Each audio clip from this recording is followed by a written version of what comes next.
Aqui é Rodrigo falando diretamente dos estúdios da Universidade Estadual do Colorado, começando mais um episódio do Cultbook Literatura. Estou falando da obra do francês Victor Hugo, Os Miseráveis.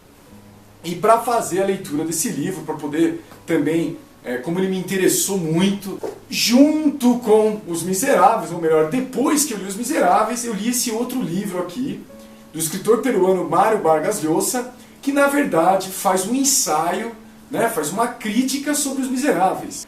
Quando a gente pergunta por que o cara foi fazer um livro tão grande, tem até uma história bem legal, que quando o Victor Hugo estava entregando esse livro para o editor olhou para ele e falou: cara, você não acha que você devia cortar umas páginas? Esse livro é muito grande.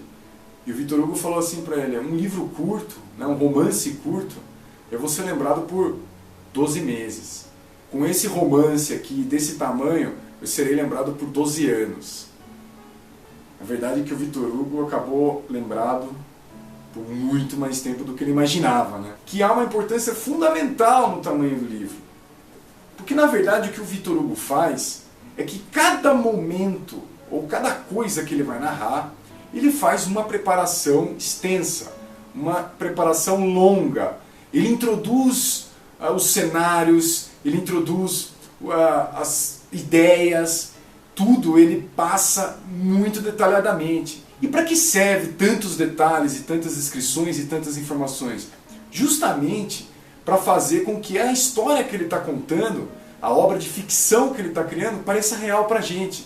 Então é incrível, porque num dos grandes momentos dessa obra, o momento em que o Jean Valjean ali resgata o amado da sua filha, da sua filha adotiva, da Cosette, ele vai resgatar o Marius, ele tira o Marius de uma batalha que está acontecendo em Paris, uma guerra, digamos,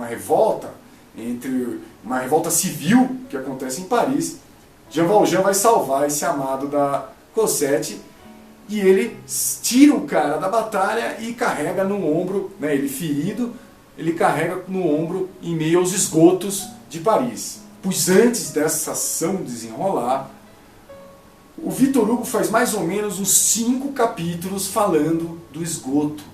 Sim, ele fala da importância do esgoto para uma cidade, ele fala da uma importância que o esgoto teria se fosse bem aproveitado, e claro, ele fala de como o esgoto, ele descreve inclusive o mapa dos esgotos de Paris, ele dá o nome dos caras que fizeram as estruturações do esgoto, enfim. Mas por quê? Tudo isso vai entrando de certa forma na nossa mente, a gente vai mergulhando na história, e quando a gente se dá que o Jean Valjean está lá dentro do esgoto com o Marius no ombro, o impacto dessa imagem, o impacto dessa narrativa é muito maior. E a gente acaba parecendo que está lendo uma história real. Por mais, digamos assim, verossímil que os personagens com suas características românticas, idealizadas, por mais inverossímeis que esses personagens pareçam, a ficção, a história em si parece muito real. Parece que ele está contando algo que realmente aconteceu, e não uma coisa que ele criou, que ele tirou da cabeça dele e foi escrevendo aí por longos e longos anos. O Victor Hugo, inclusive, mudou totalmente a sua história. Ele ficou um tempo, ele começou a escrever Os Miseráveis, parou por um tempo, aí ele se exilou, ele ficou um tempo fora da França, esparecendo a cabeça. Quando ele volta, e nesse período ele volta a escrever sobre os Miseráveis, ele volta a escrever com uma concepção ideológica totalmente diferente da que ele tinha quando ele começou. É engraçado porque na época que lançou o livro, Os Miseráveis, para muitos críticos, que caíram de pau em cima da obra, muitos deles diziam que era uma coisa socialista, umas críticas, você vê que é uma crítica, esse papo de criticar porque é socialista, porque é comunista, a gente acha que é novo, mas já é bem antigo, já está bem velho já. O Victor Hugo ouviu a mesma coisa dos seus críticos contemporâneos quando ele escreveu Os Miseráveis. Isso é coisa de socialista, isso é coisa de quem quer causar desordem.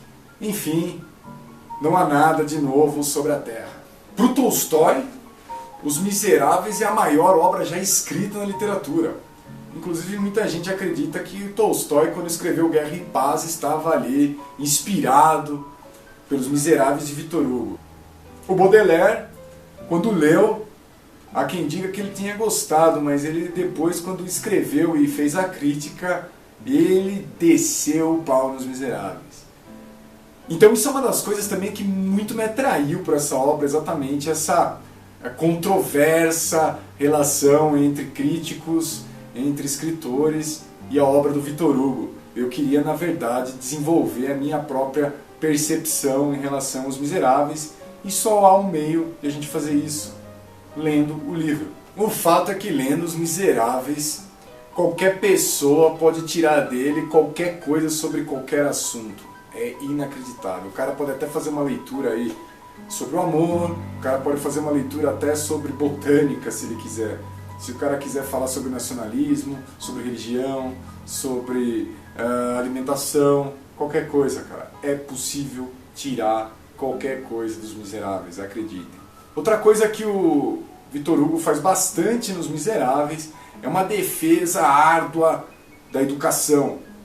Ele acredita que uma das causas maiores da miséria, pelo menos na miséria da França e do mundo em geral, é a falta de educação para o povo.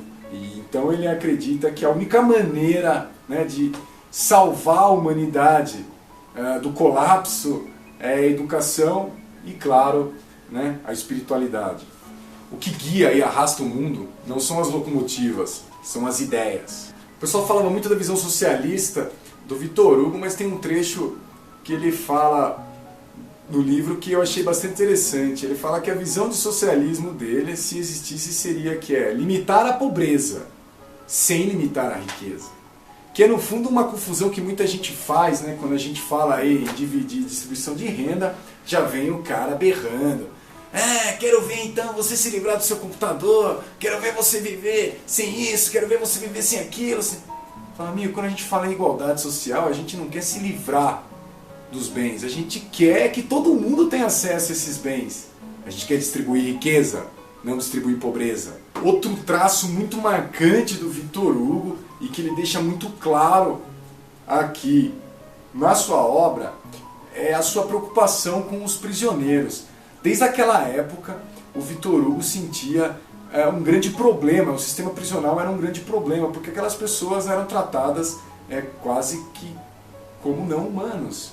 E, na visão dele, o que isso fazia é que tornava impossível a reintegração de um preso para a sociedade. Então, na verdade, ele usa todo aquele cenário do Jean Valjean, quando ele é preso, né, para mostrar que o distrato, né, os maus tratos com os prisioneiros tornam praticamente impossível a reintegração desses indivíduos na sociedade. Porque, afinal de contas, o cara fica marcado para sempre como prisioneiro, e até quando ele é inocente, ele acaba pagando por esse pecado de nunca mais poder voltar para a sociedade, porque, afinal de contas, ele passou pela prisão.